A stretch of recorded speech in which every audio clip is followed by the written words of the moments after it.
아이다라는 오페라를 공연하게 되었습니다. 당시 토스카니니는 나이 20살로 참여하게 되었는데, 문제는 지휘자가 불같은 성정의 사람이었습니다. 단원들이 조금만 음정이 틀려도 불같이 화를 내었습니다. 문제는 공연 30분을 앞두고 이 단원들의 소리가 맞지 않으니까 지휘봉을 던지고 사라져버린 것입니다. 이제 30분 후면 공연은 시작될 것입니다. 지휘자가 없이 어떻게 이 공연이 진행될 수 있겠습니까? 그때 단원 중에 몇 명이 말합니다. 토스카니는 모든 연주자의 악보를 모조리 외운 사람입니다. 글을 한번 세워보시죠. 나이 20살에 그 유명한 로시 오페라단의 지휘봉을 쥐게 되었고 대성공이었습니다. 그때부터 그가 세상 뜰 때까지 그의 명성은 승승장구한 것입니다. 문제는 토스카니도 역시 불같은 성정의 사람이었습니다. 화가 나면 눈에 보이는 대로, 손에 잡히는 대로 모조리 마룻바닥에 집어 던졌습니다. 그러니까 단원들이 밤을 새면서 연습하는 거예요. 한 번은 두 번, 세 번 같은 실수가 반복이 되니까 자신이 차고 있던 고급 손목시계 2천만 원짜리를 집어 던져가지고 깨버렸습니다. 우리 박정영 지휘자님은 존경할 만하지요. 내가 듣기로 한 번도 뭐 던진 적은 없다고 그러더라고요. 그를 존경하는 분이 이 사실을 알고 시계를 사드렸습니다. 시계를 열었습니다. 2개의 시계가 있었습니다. 거기에 글귀가 적혀 있었습니다. 아주 값비싼 고급 손목시계 2천만 원짜리. 그리고 또 하나의 시계, 연습용 손목시계. 그리고 메모가 있었습니다. 지휘자님, 성질나서 던질 때는 반드시 이 시계를 던지십시오. 여러분, 분노가 사람을 삼킵니다. 지금 대한민국에서 타오르는 분노의 불길, 염려스럽습니다. 적어도 대통령을 탄핵할 수 있는 나라는 민주주의 국가예요. 그리고 우리는 이제 정상으로 돌아갈 때입니다. 그런데 왜 우리는 타오르는 분노의 불길을 쉽게 잡을 수가 없을까요? 잠언 12장 16절은 말씀하기를 미련한 자는 분노를 당장에 나타내느니와 슬기로운 자는 수욕을 참느니라 말씀합니다. 그렇다면 과연 우리 인생에서 겪는 이 분노는 무엇일까요? 사람들이 왜 분노할까요? 오늘 말씀에서 분노하는 한 인물이 등장하고 있습니다. 그의 이름은 가인이라는 인물입니다. 대단히 분노하였습니다. 가장 사랑하는 동생 아벨을 쳐 죽여버릴 만큼 분노했습니다. 우리가 분노할 때 우리의 가슴 안에 숨겨진 생각이 있어요. 그것이 무엇입니까? 내가 정당하다는 생각, 내가 옳다는 생각, 내 뜻이 반드시 관철돼야 된다는 생각. 왜 그러하지 아니한가? 우리가 분노하지 않습니까? 그런데 세월이 10년 지나고 20년이 지나면 내가 10년 전, 20년 전 목숨같이 소중하게 했던 내 뜻과 사상이 지금도 옳던가요? 목숨 걸 만큼 옳던가요?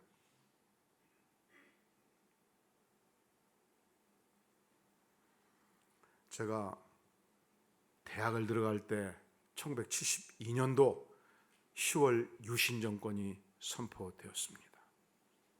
그때 대학가에 탱크가 진도했습니다. 어찌 민주주의를 이렇게 짓밟을 수 있단 말인가? 나의 사랑하는 친구들이 정권과 싸우다가 처절하게 깨졌고 군대에 끌려갔고 남영돈 분실에 들어가서 팔이 부러졌고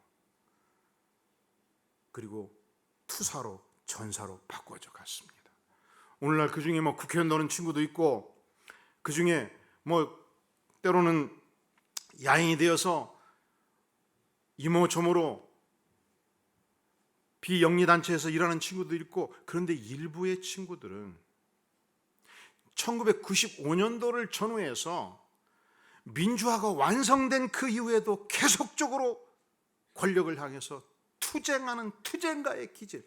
그래서 언제든지 불평과 불만으로 전신이 분노로 바꿔져 버린 인생도 들어있다는 사실을 기억합니다. 분노가 인간을 삼켜요. 분노가 인간의 심성을 피폐화시킬 수 있습니다. 내가 분노할 때 반드시 그 분노의 원인이 옳다는 보장은 없습니다. 자, 그러면 오늘의 본문에서 살인자 가인이 과연 분노했던 이유는 무엇일까요? 우리 다 함께 창세기 4장 4절 5절 같이 한번 읽겠습니다. 시작. 아벨은 자기도 양의 첫 새끼와 그 기름으로 드렸더니 여호와께서 아벨과 그의 제물은 받으셨으나 가인과 그의 제물은 받지 아니하신지라. 가인이 몹시 분하여 안색이 변하니.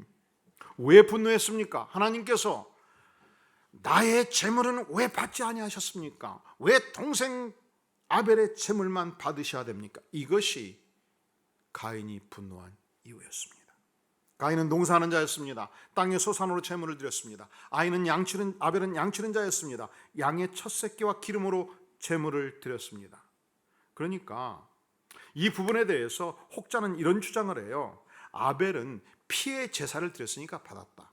가인은 피의 제사를 드리지 않았기 때문에 안 받았다. 근데 이것은 정당한 해석이 아닙니다. 왜냐하면 레위기 2장 1절에 보면은 소제가 나옵니다. 소제란 곡식으로 드리는 제사예요. 하나님께서 곡식으로 드리는 제사를 드리라고 명하셨고 곡식으로 드리는 소제를 하나님께서 기뻐 받으신 것입니다.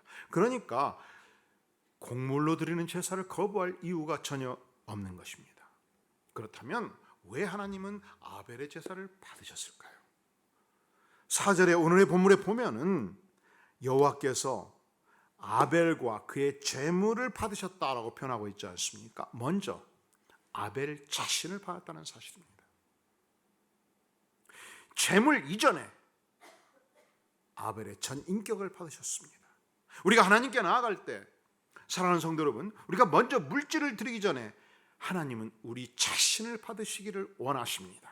우리의 정성, 우리의 마음, 우리의 심장을 받기를 원하십니다.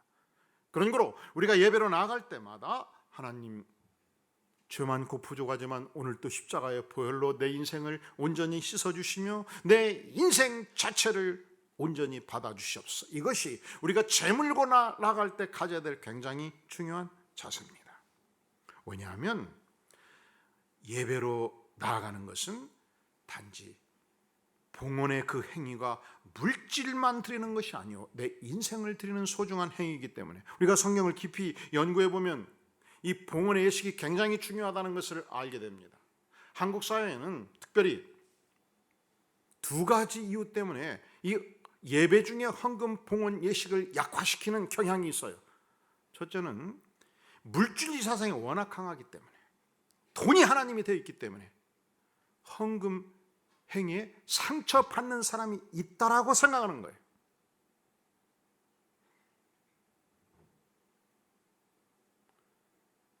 물질은 선하거나 악하지 않습니다. 물질은 우리의 경배의 대상이 아니오시다. 그리고 예수님은 놀랍게도 물질의 문제를 굉장히 많이 다루셔요. 우리 교회에서 등록하신 분들이 가끔 그러셔요. 아이고, 목사님은 헌금 설교하니까 너무 좋아요. 근데 그것도 죄예요.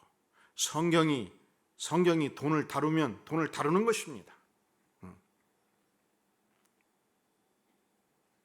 그래서 우리가 처음 개척할 때는 헌금함을 입구 쫙 구석에 살짝 놔두고 예배 중에 헌금 행위를 안 했어요.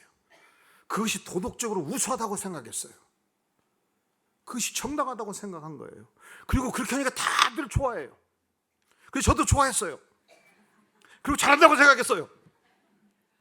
그런데 성경을 깊숙하게 보니까, 예배를 연구해 보니까 예배에서 봉헌 자체가 갖는 의미가 엄청난 거예요. 우리는 단지 예배를 즐기기 위해서 참여하지 않습니다. 우리는 예배 중 찬양할 때 내 영혼을 즐겁게 하기 위해서만 찬양하지 않습니다. 우리가 찬양하는 것은 전능하신 하나님을 높여드리는 예배의 중요한 의식 행위입니다. 우리가 설교를 듣는 것은 하나님의 말씀에 귀 기울이는 예배의 중요한 예식입니다. 동등한 차원에서 이 헌물을 봉헌하는 예식은 주님 그렇습니다. 전능자 하나님 앞에 오늘 깨끗이 십자가의 보혈로 내 인생의 영혼을 씻긴 다음 내 인생 전체를 주 앞에 드리며 그 상징의 일부로 예물과 함께 나아갑니다. 이 선언이에요. 그러니까 이 봉헌의 예식을 축소하거나 감추어서는 안 되는 것입니다. 전능자 하나님께 드러내는 것입니다. 우리 인생 전체를 드리는 것입니다. 그리고 가장 소중한 소득의 일부를 정성을 모아서 주 앞에 드리는 거예요. 고백하는 것이 하나님 이 시간 내 삶 전체를 바칩니다. 나의 전제를 드립니다. 부족한 종, 연약한 종의 중심 전체를 주께서 연락하여 주시옵소서. 기도하는 것이죠. 바울 사도가 한 소식을 듣습니다. 그리스 반도에서 북부 지역을 마케도냐 지역이라고 그러죠. 이 마케도냐 지역에 있는 성도들이 예루살렘 교회가 기근으로 말미암아 엄청나게 고생한다는 소식을 듣고 그들이 헌금을 모았습니다. 보내주었습니다. 이 아름다운 소식을 바울 사도가 들은 거예요. 그리고 마케도냐 성도들을 향해서 격려의 글을 씁니다. 내용이 이렇습니다. 저희가 먼저 자신을 주께 드리고 하나님의 뜻을 좇아 우리에게 헌물을 줬도다.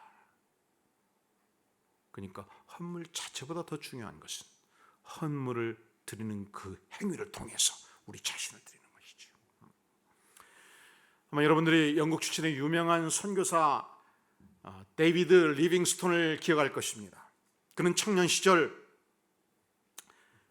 교회 생활을 하면서 어느 날 선교 대회가 열렸을 때 참여하게 됩니다. 이 선교 대회에서 선교사들이 열정적으로 설교할 때 감동을 받고 은혜를 받고 그렇다 내 생애를 전능자 하나님 앞에 헌신할 뿐만 아니라 내 생애를 선교 사역에 헌신해야 되겠다. 아프리카 선교사로 헌신해요. 사실은 여러분들이 아프리카 지도를 그리는데 이 리빙스톤이라는 인물이 얼마나 혁혁하게 공을 세웠는지 모릅니다. 아마 아실 거예요. 근데 문제는 헌금 시간이 됐는데 가진 것이 아무것도 없었어요. 드디어 이제 헌금을 거둔다면 헌금위원 5명, 7명이 쭉 걸어나오고 있었습니다. 그 뒤에 리빙스톤 청년이 따라 걸어나오고 있었습니다. 묻습니다. 자네가 왜 나오나? 저는요, 드릴 게 하나도 없어서요, 저 자신을 강단에 바치려고요. 이게 헌금의 중요한 행위라는 거예요. 저 자신을 강단에 바치려고요. 그것을 기뻐 받으십니다. 자, 하나님께서 왜 아벨의 제사를 기뻐 받으셨을까요? 여러분, 4절에서 보면은 양의 어떤 새끼를 바쳤다고 그럽니까? 석에 이렇게 써졌어요. 양의 첫 새끼. 양의 가장 신성하고 중요한 첫 번째 것을 온전히 하나님 앞에 드렸다, 이 표현이에요. 성경은 구약성경 출애굽기 13장 2절에서 말씀하기를 이스라엘 자손 중에 사람이나 짐승이나 물어나고 초태생은 다 거룩히 구별하여 하나님께 돌리라. 이것은 내 것이니라 말씀하셨습니다. 소중하고 신성한 첫 번째 것을 먼저 정성 들여 바쳤다는 것을 의미합니다. 또한 잠언에서 내 재물과 내 소산물의 처음 익은 열매로 여호와를 공경하라 말씀합니다. 하나님은 우리의 정성이 들어간 소중한 첫 번째 것을 받기를 원하십니다. 하나님은 우리가 쓰고 남은 찌끄레기를 받으실 만한 분이 아니시라고요. 한국교회 전통에 이 아름다운 우리 신앙 선배들의 전통에 이 축복이 있어요. 토요일이 되면은 가족들의 모든 옷을 깨끗이 테리미로 데리기 시작합니다. 그 마지막 의식이 내일 드릴 헌물을 그때는 지갑도 별로 없었던 시대 아닙니까? 돈이 꼬깃꼬깃했지 않았습니까? 마지막으로 내일 드릴 헌물에 돈을 대리미로 드립니다. 큰아들, 둘째 아들, 셋째 딸 하나님께 봉헌할 헌금의 돈을 깨끗이 대리미로 데려서 하나님께 바쳤습니다. 시골에서 농사를 지을 때 가장 튼실한 곡식, 처음 타작한 좋은 곡식들은 다 구별해서 하나님께 바쳤습니다. 씨암탉 몇 마리가 달걀을 낳기 시작할 때 달걀 20개, 30개 중에서 가장 크고 좋은 달걀들은 먼저 교회 정지에 갖다 두었습니다. 정지가 부엌이에요. 제가 아는 분은 어린 시절 그렇게 부모님이 부유한 분은 아니었습니다. 그런데 언제든지 호박이 배쳐도 가장 좋은 호박은 하나님께 드렸습니다. 쌀도 가장 좋은 쌀을 하나님께 드렸습니다. 무엇이든지 농사를 지어서 첫 열매 소중한 것은 다 하나님께 바쳤습니다. 또한 중학교 고등학교 때 아르바이트를 해도 10의 1조 소중한 철면제는 언제든지 하나님 앞에 드렸습니다. 얼마나 아름다운 전통입니까? 우리 하나님은요, 최고의 정성을 받으시기에 합당한 분이신 줄로 믿습니다. 자, 왜 하나님께서 아벨의 제사를 받으셨을까요? 오늘의 본문에 보면은 첫 새끼, 양의 첫 새끼와 그 무엇을 바쳤다고요? 양의 첫 새끼와 그 무엇? 여러분, 기름을 드리는 것이 왜 중요한가? 오늘의 이 시대는 사람들이 영양 과잉의 시대입니다. 배 터지게 먹고 너무 많이 먹어서 다 병원들을 들락거리는 거예요. 20년 전, 30년 전 대한민국 사람들에게 대장암이 없었어요. 대장암은 원래 서양병이었습니다. 근데 지금 대장암이 많이 발생해요. 고기를 배 터지게 먹으니까. 고기만 막 썰어 먹는 거예요. 그러다 보니까 기름을 너무 많이 먹기 때문에 문제가 생기지 않습니까? 그런데 우리가 30년 전, 40년 전 거슬러 올라가면 대한민국의 고기가 아주 귀했습니다. 명절 때나 좀 먹던 귀한 괴기예요, 괴기. 그리고 겨우 고기 반 근으로 20명이 먹는 유일한 방법은 물을 엄청 썰어서 국을 끓여가지고 소고기를 다 작게 잘라서 집어 넣어버리는 거예요. 그러면 무국을 끓이면 위에 뭐가 뜹니까? 기름이 둥둥 뜨지 않습니까? 그래서 한 그릇씩 퍼놓으면 뜨거운 국물, 기름은 위로 올라가요, 밑으로 내려가요?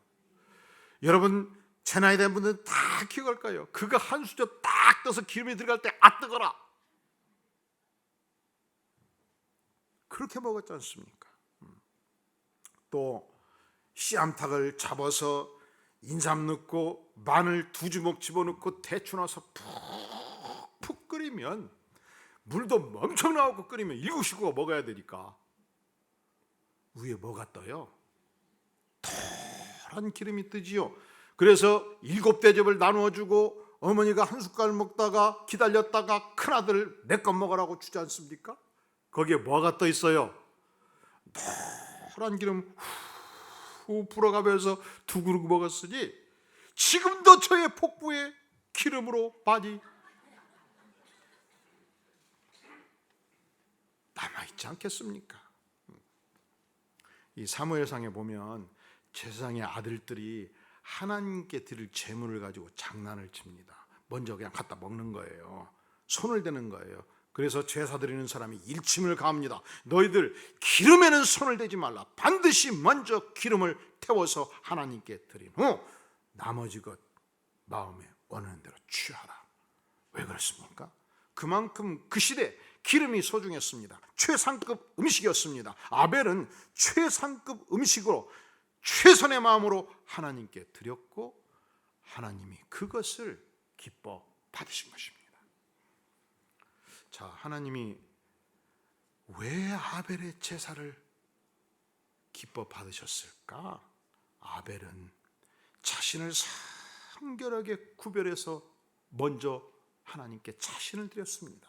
아벨은 가장 신선한 양의 첫 새끼를 하나님께 바쳤습니다. 아벨은 소중하고 고귀한 기름을 구별해서 하나님께 바쳤습니다. 왜 아벨의 제사를 하나님께서 받으셨을까요? 히브리서 11장 4절은 말씀하기를 믿음으로 아벨은 가인보다 더 나은 제사를 하나님께 드림으로 의로운 자라 하시는 증거를 얻었으니 하나님이 그 예물에 대하여 증거하심이라. 저가 죽었으나 그 믿음으로써, 무엇으로써? 믿음으로써 오히려 말하느니라. 믿음은 증거 능력이 있습니다. 믿음은 말합니다. 사람이 더 이상 지상에 존재하지 않고 천상의 사람이 되었음에도 불구하고 그는 살아서, 영원히 살아서, 그의 남긴 자취가 살아서 믿음으로써 증언하는 인물로 바꿔진 것입니다. 그러니까 하나님께서 아벨의 제사를 받은 것은 그가 온전한 믿음으로 주께 나아갔기 때문에. 믿음이란 무엇입니까? 전능자 하나님이 살아계신 하나님이시며 그분이 나의 구세주이시며 그분이 오늘도 나를 지켜주시는 주님인 것을, 창조주 하나님인 것을 믿고 고백하며 나아가는 것입니다. 스코틀랜드에 17세기 유명한 존 녹스라는 목사님이 있었습니다. 이분은 스코틀랜드 전역을 다니면서 복음을 증거했습니다. 이분은 날마다 믿음으로 기도했습니다. 하나님, 이 스코틀랜드를 복음의 민족이 되게 하여 주시옵소서. 그런데 당시 영국을 통치하는 왕은 메리 여왕이었습니다. 메리 여왕은 이 개신교 복음이 왕성하게 증거되는 것을 싫어했습니다. 그래서 녹스가 빨리 죽기를 바랐던 거예요. 그럼에도 불구하고 메리 여왕은 스파이를 보내가지고 날마다 오늘도 존 낙스가 무엇을 위해서 기도하는가 기도 제목을 가져오라고 그랬어요. 그는 알았던 거예요. 하나님의 사람, 믿음의 사람 존 낙스가 기도하면 그것이 이루어지는 것을 알았던 거예요. 이것이 믿음의 사람이 갖는 능력입니다. 믿음으로 기도할 때 하나님께서 들으십니다. 믿음으로 예배할 때 하나님께서 기뻐 받으십니다. 믿음으로 제물을 드릴 때 주께서 영광스럽게 받으십니다. 믿음이 없이는 하나님을 기쁘시게 못하나니 믿음이 있어야 하나님을 기쁘시게 하느니라. 할렐루야. 대한민국이 1930년대 기독교 인구가 2%가 안 될 때의 일입니다. 그 당시 이화여대 총장이었던 김환란 박사가 무수한 대학의 선후배들을 규합을 해서 전국에 부흥 전도단을 파견을 했습니다. 날마다 믿음으로 기도했습니다. 또한 1950년대 60년대 한경직 목사님이 전군 복음화 운동을 펼치고 있었습니다. 모든 군대마다 교회 예산을 투입해서 교회를 세우는 운동을 일으켜 세웠습니다. 군종을 지원하고 군목들을 지원하는 운동을 펼쳤습니다. 그 결과 오늘날 전국에서 평균 20%가 예수 믿는 대한민국을 만들어냈지 않습니까? 하나님께서 믿음으로 기도할 때 응답하셔요. 하나님께서 믿음으로 예배할 때 기뻐 받으십니다.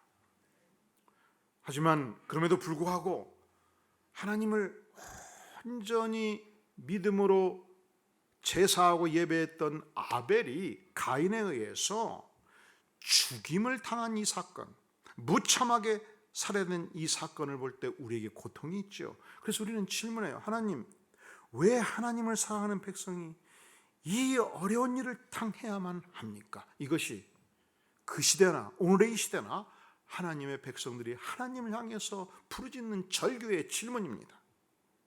과연 의인의 핏부림이 주는 의미가 무엇입니까?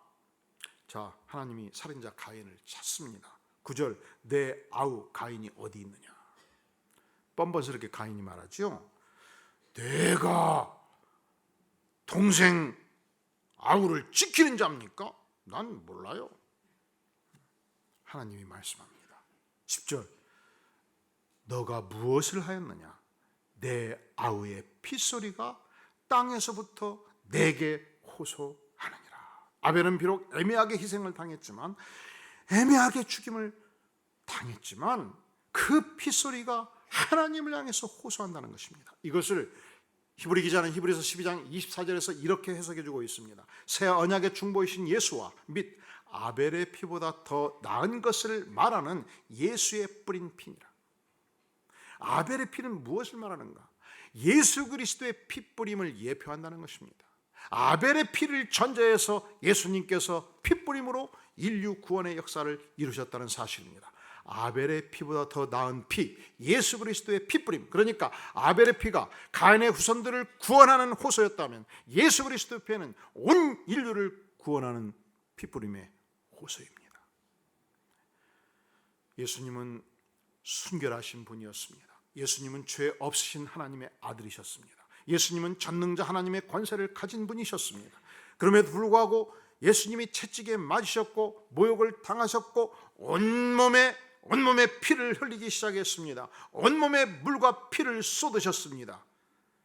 그 예수님이 오늘 또 우리에게 증언하시는 것입니다. 내가 너를 사랑한다.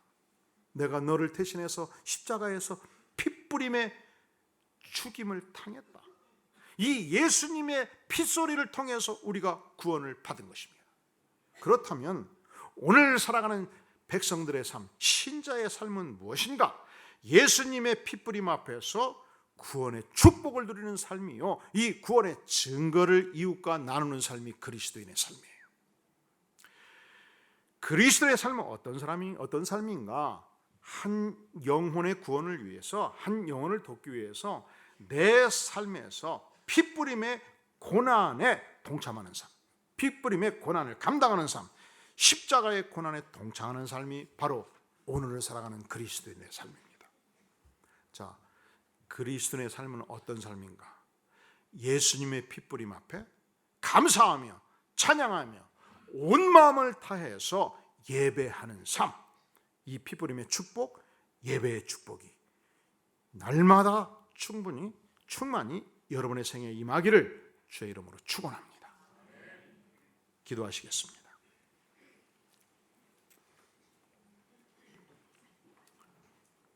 주님, 감히 주 앞에 머리들 수 없는 죄 많은 인생입니다. 하지만 주께서 우리를 먼저 아셨고 먼저 핏뿌림을 통해서 용서해 주셨고 우리를 받아주시니 진실로 감사를 드립니다. 영광의 주님, 이제 이후 믿음으로 주 앞에 나아가기를 원하며 또한 믿음으로 우리 자신을 봉헌하기를 간절히 원합니다. 아버지여, 우리를 불쌍히 여겨 주시옵소서. 예수님의 이름으로 간절히 기도하옵나이다. 아멘.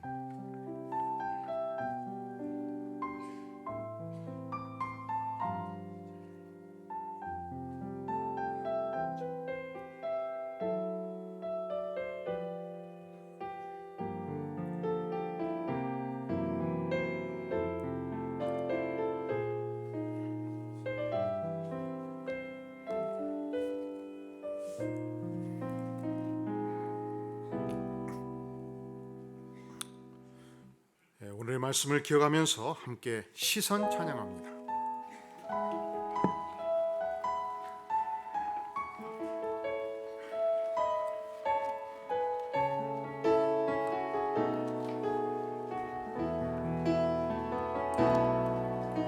내게로부터 눈을 들어 주로 시작할 때 주의 일을 보겠네. 내 작은 마음도 익히사